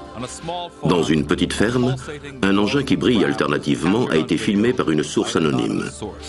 S'agirait-il de la première preuve de l'atterrissage d'un vaisseau extraterrestre? Bob Exler, un ancien spécialiste de la NASA, a reçu ces images par la poste en même temps que d'étranges documents et une empreinte digitale. Il ne connaît sa source que sous le nom du Gardien. D'après moi, le cas du Gardien est parmi les plus élaborés et les mieux documentés. Nous avons dans cet envoi une bande vidéo et assez d'éléments pour laisser penser qu'un événement s'est bien produit sur ce terrain d'atterrissage. Nous avons des témoins oculaires. Il y a clairement eu un objet en forme de disque avec des appendices assez inhabituels. Nous ne savons pas ce que cela représente vraiment. Mais on aperçoit bien le dessin général de l'objet. Les fusées éclairantes dans le fond illuminent la fumée et font apparaître l'engin. Le docteur Bruce Maccabi, physicien optique dans la marine, a déterminé que l'engin qui volait au-dessus du champ devait avoir un diamètre de 7,50 mètres. Il ne pense pas qu'il puisse être l'œuvre d'une équipe hollywoodienne d'effets spéciaux. C'est un événement réel. Outre le Gardien, il y a eu de nombreux témoins. À mon avis, il ne s'agit pas d'une mystification. Denis Dehêtre, de la Gendarmerie royale du Canada, n'est pas de cet avis. Il pense que l'engin est réel et qu'il n'a rien d'exceptionnel. La plupart des gens avec qui j'ai parlé ont déclaré que des hélicoptères survolaient la zone depuis quelque temps. et que ce qu'ils ont vu n'avait rien à voir avec un ovni. En fait, d'après eux, il s'agit d'un hélicoptère. Au cours de son enquête, De Hêtre a aussi analysé les images. Après avoir examiné tous les éléments d'information, je suis convaincu qu'il s'agit bien d'un hélicoptère. Pour moi, cette explication est ridicule. Ce qu'on voit sur la vidéo n'a rien à voir avec un hélicoptère.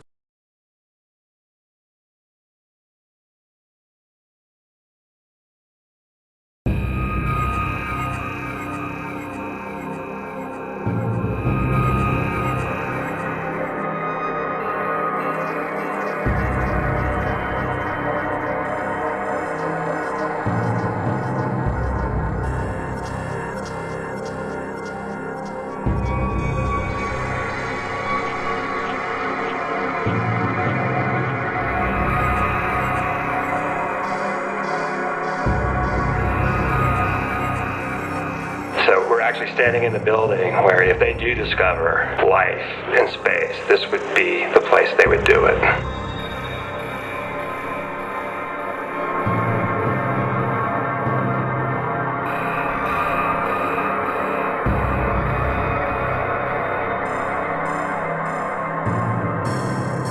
Hi, this is Tom Horn. I'm here with my good friend Chris Putnam.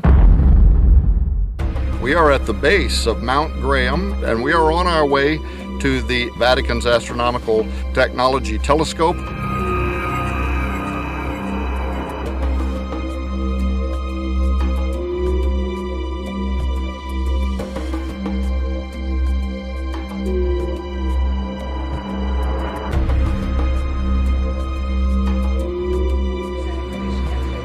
Oh, so we just received secret information. Secret information.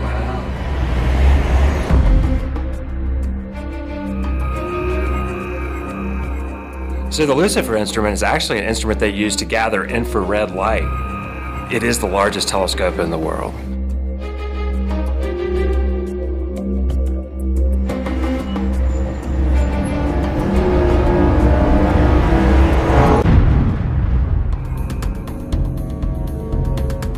This first station is an instrument called Lucifer.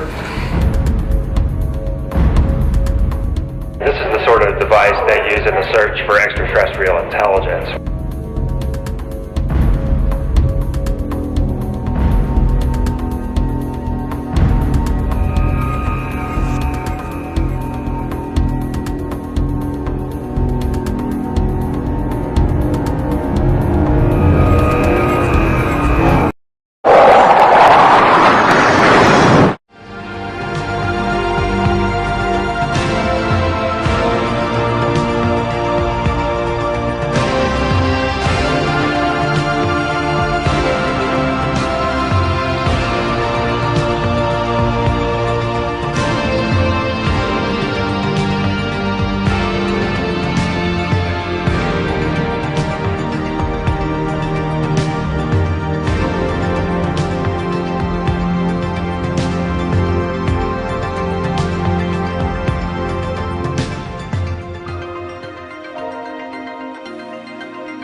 Declassified U.S. government documents and witness testimony from former or retired U.S. military personnel confirm beyond any doubt the reality of ongoing UFO incursions at nuclear weapons sites.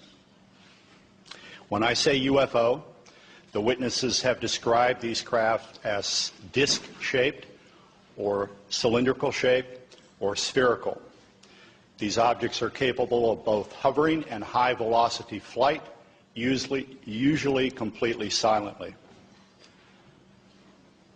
Over the past 37 years, I have personally located and interviewed more than 120 of these former or retired military personnel, all of whom report UFO incidents at one or more of the following locations: nuclear missile sites, nuclear weapons storage areas, and nuclear weapons test sites in Nevada and the Pacific during the era of atomic atmospheric testing. I believe, these gentlemen believe, that this planet is being visited by beings from another world who, for whatever reason, have taken an interest in the nuclear arms race which began at the end of World War II.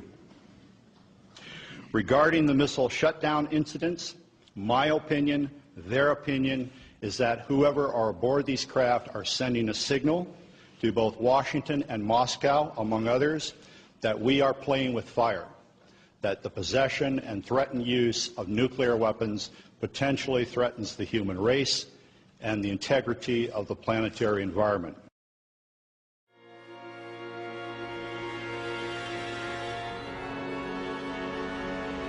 The disclosure.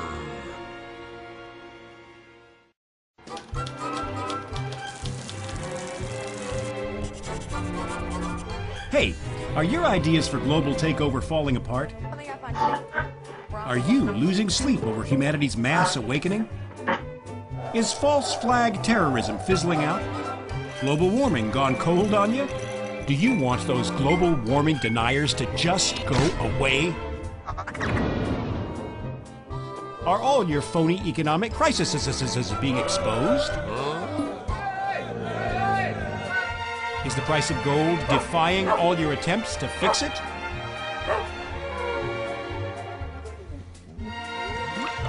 Isn't killing the Gulf of Mexico and poisoning millions of people reducing the population fast enough for you?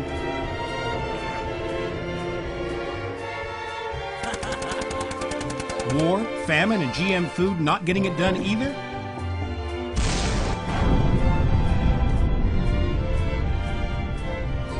No? Well, don't give up. Get disclosure. You'll be able to unite mankind with a phony problem and enslave them with one world government and taxes.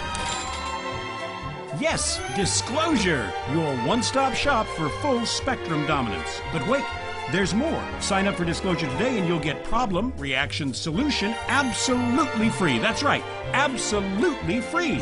Act now to be entered into our fabulous propaganda prize draw. Disclosure. Our surveys show that 9 out of 10 world leaders prefer it. Disclosure. Cleansing the minds of the unwashed masses with a tantalizing, terrifying, taxable new reality. I'm only going to say this 3 times. Disclosure! Disclosure! Aliens may or may not be real. Your home may be at risk from those possible aliens. No major credit cards accepted because there is only one currency under a one world government. Prepare to die screaming, probably. Disclosure is compatible with Project Bluebeam. Do not employ critical thinking. Together. But now, the question that I have, what have you uncovered from records in the Vatican about aliens? I mean, it blows my mind that they're even researching such a subject as this. Well, the records in the Vatican go back centuries. Actually, I wrote 2 chapters of history concerning the Vatican's interest in extraterrestrials. They have a whole theology developed around what they call the principle of plenitude, meaning anything that God could do, he would do. So they consider the existence of aliens an inevitable consequence of God's omnipotence. Now, you've actually researched with Vatican astronomers. What do they tell you? Yeah, it's extraordinary. We even had the opportunity to go to Mount Graham in Arizona, which is where their Vatican Astronomical Technology Telescope, called VAT, where it's at, where the Vatican's astronomers study the deep space. And we also got access to top astronomers that work in Rome, including an astronomer by the name of Guy Cosmonalgo. He's one of the top astronomers for the Vatican. What was the major thing you got from that interview with him? Oh, well, 2 major things. One, he says without apology that very soon the nations of the world are going to look to the aliens for their salvation. We may never discover the famous alien ET, but it may surprise a lot of you. It did certainly surprise a lot of us. The Vatican is looking to the heavens for signs of life. Yes, David. 400 years after the church locked up Galileo for challenging the view that the Earth was the center of the universe, the Catholic Church is exploring if life exists elsewhere in the universe. And astronomers, physicists, and priests are in Rome this week to debate the age-old question, if we are, or are we really alone? And then gave us documents which are not available to the public that outline what much of the inner thinking of the highest level theologians and astronomers at the Vatican believe now, including the idea that Jesus might be the son of a star child. Now, when we ask him what is a star child, right, they're talking about an alien intelligence from another world, and that the birth of Jesus Christ, the virgin birth, was in fact comparable to an abduction scenario in which these aliens used the Virgin Mary to create Jesus. And this is one of the ways in which they're combining the idea that we are soon to be visited by an alien savior from another world. Well, up on top of Mount Graham in Arizona, there's an observatory complex that consists of 3 very high-powered telescopes. One is the Vatican Advanced Technology Telescope. There's a radio telescope, and then there's one called the Large Binocular Telescope. This is the most powerful telescope in the world. In fact, they told us they can get better images of space than the Hubble Space Telescope can. Now, attached to this telescope is an infrared camera named Lucifer, which is really a kind of an odd name for a camera. And you know, from the information that we gathered, this thing was named by the Max Planck Institute and some German astronomers. But the Vatican is part of this conglomerate up there, that they're all working together. Now, what this instrument's used for is astrobiology, for looking for exoplanets, looking for other worlds. And the infrared spectrum is also very useful for seeing things that can't be seen with the naked eye. And many UFO researchers have noted that you can see a lot of ships and entities that you normally can't see. Tell me about what the Vatican astronomers are telling you, or what others, experts, I mean, you had a research team. Right. Tell me a few of the things they're telling you. Well, first of all, the day that we spent on Mount Graham, the entire day there, we had the Jesuits speaking to us face to face. We also had systems engineers. It was astonishing, the access that they gave us. And one of the things we found amazing in the use of the Lucifer device and even the other telescopes is how commonly the astronomers spoke of UFOs. We were just taken back by the fact that it was almost a nuisance to them that there are so many. I have to tell you, UFOs, I mean, I think that's like science fiction, to be quite candid with you. But I told my staff about this interview, and one of the staff members said when he was 12 or 13 years old, he saw a UFO, and they visited him and talked to him. I mean, and that's just a small group of people. And statistics say 1 out of 2 people in America believe in UFOs, unidentified flying objects. And we're hearing now reports all over the world. My wife and I were crossing over a mountain one time when a circular silvery device dropped down from the heavens, shot around, done all kinds of things we couldn't explain. We didn't know if it was an angel, a demon, or whatever it was, but it certainly was what people describe as UFOs. And so the phenomenon, to me, is certainly real. Then, of course, you begin defining what it is. Well, to the Vatican and to the astronomers... But wait a second, it's demonic. Why would the Vatican be studying this? Yeah, well... Not only are they studying it, Corrado Balducci, who was the spokesman for the Vatican, he was their official mouthpiece concerning the alien presence, not just the reality of aliens on other worlds, but an alien presence that is here on Earth now. You can go to YouTube and watch his shows on Italian television when he spoke for the church and said that the church was using its embassies around the world to compile information, a case study, if you will, on what the aliens are doing on Earth now. So the belief system is deep, regardless of what you or I might make out of it. And I got to tell you, especially when it comes to alien abduction, I am convinced that we are talking about demonic activity, not intelligences from another world, maybe from another dimension.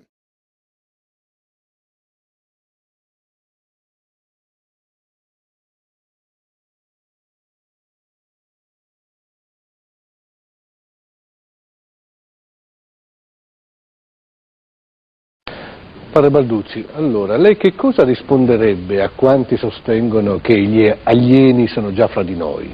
Non si può più pensare è vero, non è vero, sono veri o sono falsità, ci si crede o non ci si crede, no, oramai ci sono varie considerazioni che fanno dire con certezza che l'esistenza di questi esseri c'è, non si può dubitare. Magari si potrà dire che su 100 fenomeni ce ne saranno, anche se si dicesse 99 non vero e uno vero, c'è quell'uno che dice che certi fenomeni esistono. Quindi questo è il primo problema, non rientra più nell'ambito della prudenza umana, dubitare, perché la prudenza dice di essere prudenti, ma non di negare. Con quali conseguenze sotto il profilo della religione, della filosofia? Non c'è alcuna conseguenza negativa, tutto è contemplato, mica il Signore ci ha rivelato tutto. E quindi si può pensare benissimo, anche alla stessa redenzione umana, Cristo rimane sempre il centro dell'universo, ma nell'universo c'è tutto, non solo il mondo, ma ci sono le migliaia di stelle, le migliaia di galassie e ci sono, non voglio adesso dire i numeri, ma indubbiamente si può pensare e ragionevolmente a questo punto, ed entriamo qui nella seconda questione, come si spiegano, alla esistenza di altri mondi abitati. In che maniera abitati? Da chi abitati?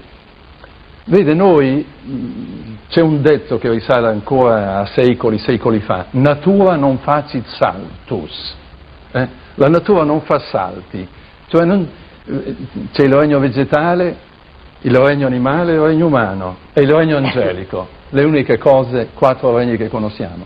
3 sono naturali e li vediamo. Tra l'uomo, l'essere umano e l'angelo c'è un salto un po' grosso da fare.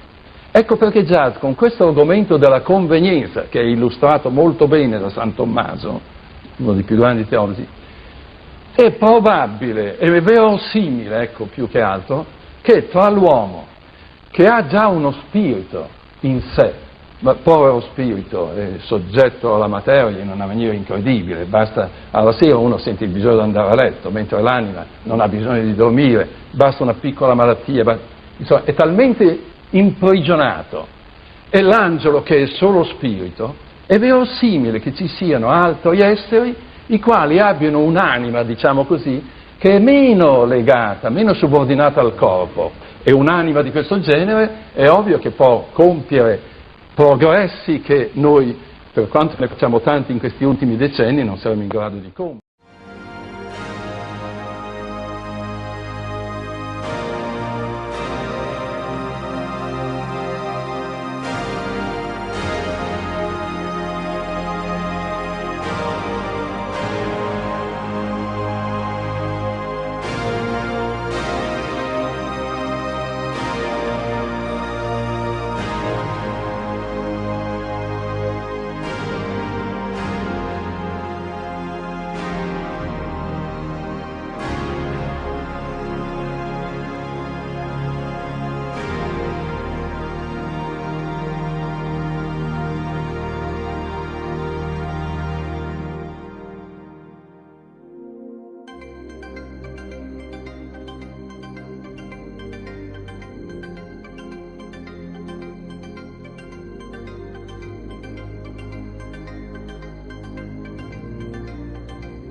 Saying to us now is it's going to affect Christian belief. There is a professor for the Pope's University in Rome, and he is a very highly respected intellectual. His last name is Tenznieti, And he has written a paper now in which he is saying that very soon, not right in the beginning, we won't have to deny our Christian faith in the beginning. But there is information coming from another world, and once it is confirmed, it is going to require a rereading of the gospel as we know it. And that's the kind of information that we are receiving from the highest levels. Anytime the government has secrets that they can keep from us, they can manipulate us by those secrets. In essence, they still remain 25 years at least ahead of us in technology, information, and knowledge, and secrets, and they are using them against us. I heard over the years many times over that the plan to usher in the New World Order would be to make all the people in this country and around the world feel totally helpless to prevent the New World Order from occurring, this world dominance plan, by saying that we had been invaded by aliens, so that we would say, oh, please, UN, come in and help us all. So bear in mind that there is a planned orchestration to get people to be submissive through the secret technology and information that they're keeping from you under the blanket of a so-called National Security Act that's threatening the security of our nation. You're being programmed since the second you're born in front of a television set, movies and everything else to get totally different. So all you're doing is being programmed to stay in the physical dimension. I mean, the final conflict that these guys have to set up in motion, when we get through reducing the world's population, then they're going to have this organized group. I mean, the New World Order is a socialist dictatorship, just so you know. And what happens is that they're going to supposedly get the army to fight the common enemy from space, and that's the ETs. Mm-hmm. Yeah. And that's what the final conflict's going to be all about. I mean, you go right down by some of the movies that way. Wake up, guys. You're in a huge play. You know, it's like William Shakespeare said, the whole world's the stage and we're just the players on this thing, which is actually correct. So if you don't want to be panicked and stampeded by this phony threat from space, then you'll study the UFO issue and you'll find out the truth about the issue. And then when they say, oh no, there really are aliens and they're coming to eat you and you have to give up all the rest of your liberty so we can protect you, you can say, nah, I don't think so.